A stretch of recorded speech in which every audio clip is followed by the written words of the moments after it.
ফিহিমুল মালাইকা, এই মজলিসে যেই মানুষগুলো বসে আল্লাহ রাব্বুল আলামিন এই মানুষগুলোর দ্বারা কোনো গুনাহ হয় না। কারণ হলো এই মানুষগুলোর চতুর্দিকে ফেরেশতা লাইন ধরে কাতার ধরে দাঁড়িয়ে থাকে, বেষ্টন করে থাকে। 2 নম্বরে নবীজি বলেন ওয়া গাশিয়াতুহুমুর রাহমাত, আল্লাহর রহমত তাদেরকে আবৃত করে রাখে, ছায়া দিয়ে রাখে। 3 নম্বরে বলেন ওয়া নাযালাত আলাইহিমুস সাকিনাহ, যেই মানুষগুলো বাহিরে থাকলে বিভিন্ন টেনশন তার ভিতরে কাজ করে, আপনারা দেখবেন এই জায়গায় আসলে পরে তার আর কোনো টেনশন থাকে না। আল্লাহ তার পক্ষ থেকে মানুষগুলোর অন্তরে প্রশান্তি দিয়ে দেয়। নাযালাত আলাইহিমুস সাকিনা, অন্তরের মধ্যে প্রশান্তি দিয়ে দেয়।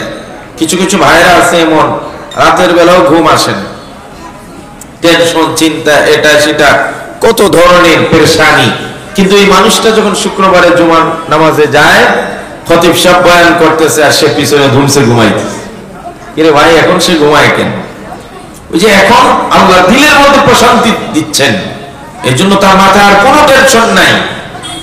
এই জন্য নবীজি বলেন এই মাজলিসগুলো, এই ওয়াজের মাহফিলগুলোতে আসলে আপনার পেরেশানি, আপনার টেনশন আমার আল্লাহ দূর করে দিয়ে মনের ভিতরে প্রশান্তি দিয়ে দিবেন। আর 4 নম্বরে আল্লাহ নবী বলেন ওয়া যাকারাহুমুল্লাহু ফী মান ইনদা, যেই মানুষগুলো এখানে বসে আল্লাহকে স্মরণ করে আর ডাকে, আমার আল্লাহ আসমানে বসে ফেরেশতাদেরকে নিয়ে আপনি আমার স্মরণ আর ডাকাডাকি করেন। সুবহানাল্লাহ। নগদের 4টা পুরস্কার, যেই মজলিসগুলোতে আল্লাহর জিকির হয়, আল্লাহর স্মরণ হয়। বিপরীতে যেখানে আল্লাহর নাম নাই এমন মজলিস আছে না নাই? অনেক সময় চায়ের দোকানে আমরা চা খাই, ঠিক আছে, চা খাওয়ার জন্য গেলাম, ভালো কথা, কিন্তু চা খাওয়ার পরে ঘন্টার পর ঘন্টা বসে থাকি।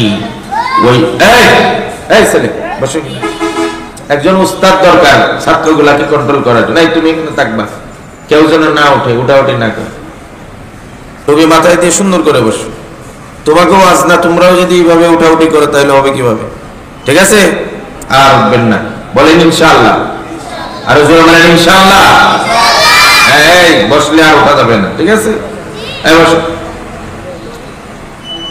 তো চায়ের দোকানে আল্লাহ রাব্বুল আলামিনের নাম নাই, স্মরণ নাই, আছে?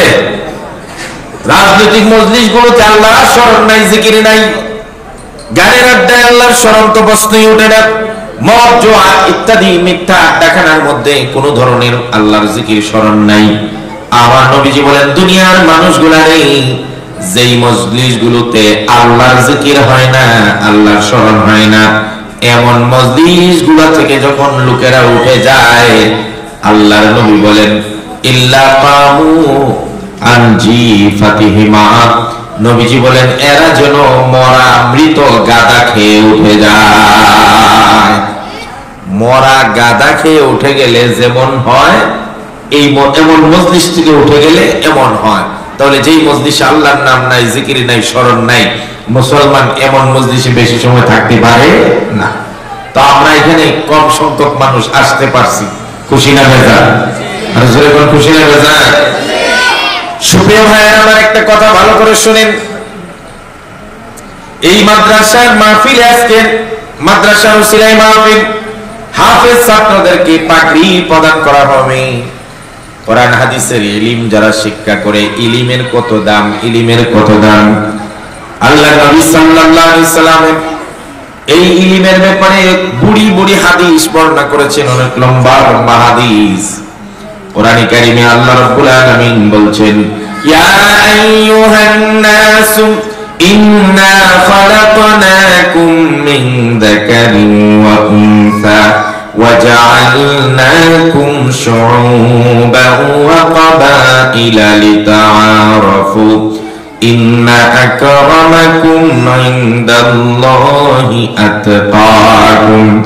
আল্লাহ পাক বলেন গোটা মানুষকে আমি 2টা ধারায় বিভক্ত করে তৈরি করেছি, এক ধারায় নারী আর এক ধারায় পুরুষ। আবার দেখবেন আল্লাহ বলেন আমি বিভিন্ন বংশে পাট পাট করে দিয়েছি, বিভাজন করে দিয়েছি।